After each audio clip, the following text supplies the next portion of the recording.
কিছু খাইছেন না আপনারা? তো আমাদের মেয়ে কি করতেন, কি না ভাইয়া, আপনারা আগে সবকিছু ঠিকঠাক হন ইনশাল্লাহ। তারপরে আপনারা আসছেন কিছু আপনারা তো আমাদের মেয়ে মনে এখন তো আসলে একদম যে কোনো টাইমে ইনশাল্লাহ চলে যাবেন, যে কোনো টাইমে আসুন নিগুণ আছে, দুইবার করে খাওয়ারও দিচ্ছে। এইবারের মালিক আপনি না ভাইয়া? জি আলহামদুলিল্লাহ, আল্লাহ আপনাদেরকে হেফাজত করেন, যেখান থেকে আসছেন দোয়া করি আল্লাহ আপনাদের না দিছে মামা, দুইবার করে দিয়েছে।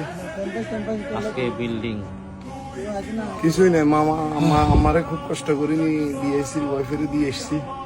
আল্লাহ আপনাদের, আপনারা ঢাকা থেকে আসছেন, আপনাদের আপনার মা কি হয়েছে? আমার নাম মিরহনজি। আমার আম্মা অসুস্থ খুব, আর ভয় পাই গেছে, এগুলা দেখি খুব ভয় পাই গেছে।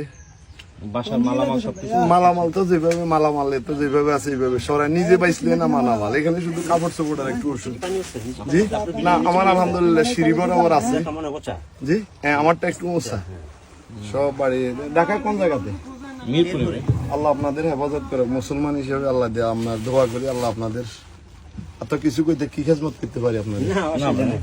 আল্লাহ আপনাদেরকে যেটা ওই নদীটা কাছের কারণে পানি সবসময় চলে যায়, যেরকম প্রচুর পরিমাণে বৃষ্টি হলেও পানি থাকে না, কিন্তু আপনার ওই যে পানিগুলা তো ইয়েতে আসি আপনার একটা খুব ইয়ে দেখা যায়। কালকার সিচুয়েশন দেখলে নিজেরা কি সেবা দেবেন, নিজেরা ভয় পাই যেতেন।